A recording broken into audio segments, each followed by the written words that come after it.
नमस्कार बंधुरा आशा करছি আপনারা সবাই ভালো আছেন এবং সুস্থ আছেন। আমি রাখি আমার চ্যানেলে সবাইকে জানাই অনেকটা স্বাগত। বন্ধুরা আমরা মেয়েরা সকাল থেকে রাত পর্যন্ত নানান কাজে ব্যস্ত থাকি, তাই সেই সমস্ত কাজকর্ম অনেকটা কঠিন হয়, অনেকটা সময় লাগে। যদি এই সমস্ত টিপসের মাধ্যমে করতে পারি তাহলে অনেকটা সহজ হয়ে যাবে, আবার অনেকটা সময় বেঁচে যাবে। তাই আমি চলে এসেছি আমার প্রথম টিপসে এখানে কিছুটা স্পুন নিয়ে নিয়েছি। তো এই ধরনের স্পুন দেখবেন যদি স্পুন হোল্ডার না থাকে সেক্ষেত্রে স্পুনগুলো কিন্তু রান্নাঘরের চারিদিকে এদিকে ওদিকে ছড়ানো ছিটানো থাকে, তখন এক এক করে কিন্তু হারাতে শুরু করে। তো বন্ধুরা এই স্পুন হোল্ডার কিনতে গেলে আবার অনেকটা টাকা পয়সা খরচা করে কিনতে হয়। এবার সবার বাড়ি যে স্পুন হোল্ডার থাকে তেমনটিও নয়। তো কিভাবে এই স্পুনগুলোকে একটা জায়গার মধ্যে গুছিয়ে রাখতে পারবে যার ফলে স্পুনগুলো হারাবেও না, আবার একটা জায়গার মধ্যে খুব সুন্দর করে আমরা রাখতে পারবো, তার জন্য আমাদের কি ব্যবহার করতে হবে। দেখবেন আমাদের প্রত্যেকের বাড়িতে এই ধরনের যে ঝাঁঝরিগুলো, সেই ঝাঁঝরিগুলো কিন্তু লুচি করার পর লুচিগুলো তেলের মধ্যে থেকে তোলার জন্য কাজে লাগে। তো দেখবেন অনেক সময় একটু প্রবলেম হলে আমরা এটাকে বাড়ি থাকে আবার আরেকটা কিনে আনি এই চালনিগুলো। তো এই ধরনের যে সমস্ত জিনিস আমাদের বাড়ি একটা থেকে দুটো যখন হয়ে যায়, তখন একটা আগের যেটা থাকে কোনো জায়গায় একটু প্রবলেম হলো, একটু তারের সমস্যা হলো, তখন সেই সমস্ত এই ঝাঁঝরিগুলোকে আমরা কাজে লাগাই না। সেই সমস্ত ঝাঁঝরিগুলো দিয়েই আমরা যদি স্পুন হোল্ডার তৈরি করতে পারি বন্ধুরা, তাহলে কেমন হয় দেখবেন। এর মধ্যে অনেক নেট করা, এবার এই যে তারের যে নেটগুলো এর মধ্যে যদি আমরা চামচগুলোকে এইভাবে রাখি তাহলে কিন্তু চামচগুলো হারিয়েও যাবে না, আর একটা জায়গার মধ্যে খুব সুন্দরভাবে গোছানো থাকবে। তো বন্ধুরা আপনারা আপনাদের বাড়িতে যতগুলোই চামচ আছে সেই চামচগুলোকে এর মধ্যে কিন্তু গুছিয়ে রাখবেন, তাহলে হারিয়েও যাবে না, প্রয়োজন মতো এখান থেকে বের করে করে কাজে লাগিয়ে নিতে পারবেন। তো বন্ধুরা এইভাবে দেখতেই পাচ্ছেন। এবার এই ঝাঁঝরিটাকে আমি কিন্তু দেওয়ালে ঝুলিয়েও দেখিয়ে দেবো। রান্নাঘরে এটা কিন্তু একটা জায়গায় ঝুলিয়ে রাখতে হবে, তাহলে আমাদের প্রয়োজন মতো এখান থেকে আমরা খুব সহজে আমাদের স্পুনগুলো ব্যবহার করতে পারবো, আবার চারিদিকে ছড়িয়ে ছিটিয়ে না রেখে একটা জায়গার মধ্যে হোল্ড করে রাখতেই পারবো।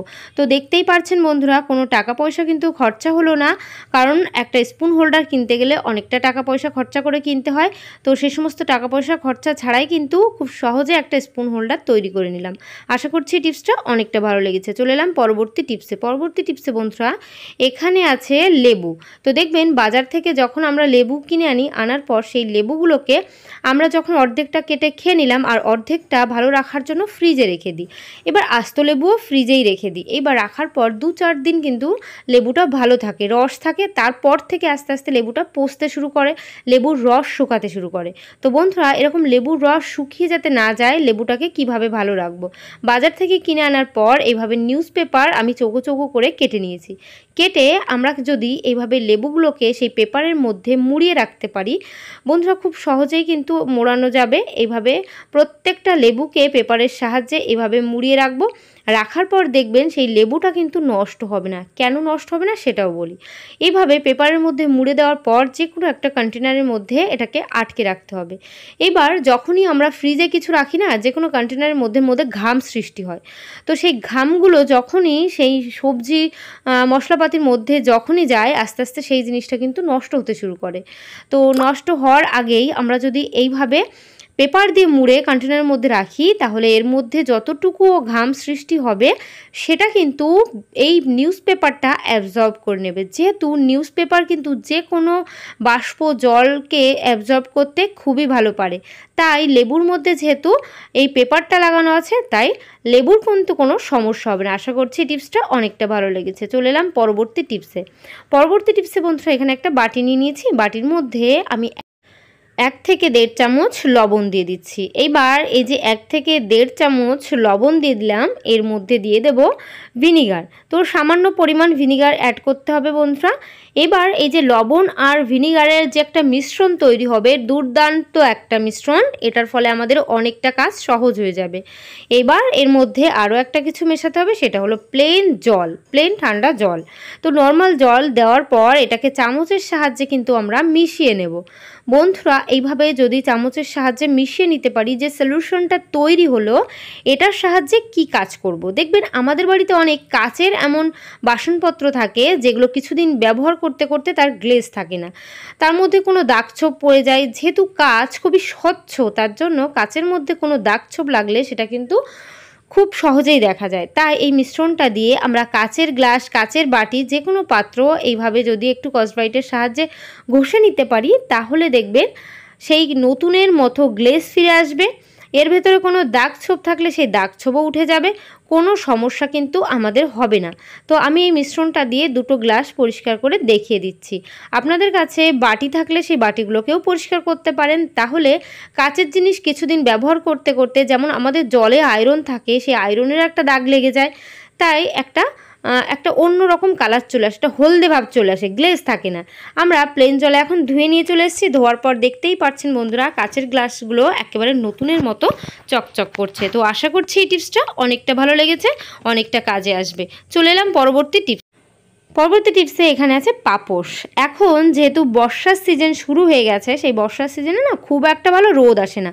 তো আমরা তো সবাই জানি সেই রোদ না হওয়ার জন্য এই পাপোশগুলো যেহেতু বেডের নিচে, দরজার সামনে থাকে, প্রচুর ধুলো, ময়লা, নোংরা, চুল, সুতো সমস্ত কিছুই পাপোশের মধ্যে আটকে যায়। দেখবেন ঘরের মধ্যে যখনই আমরা চুল আঁচড়ানোর পরে, যেহেতু গরম এখন ফ্যান চলে, ফ্যানের কারণে চুলগুলো উড়ে চারিদিকে ছড়িয়ে ছিটিয়ে যায়।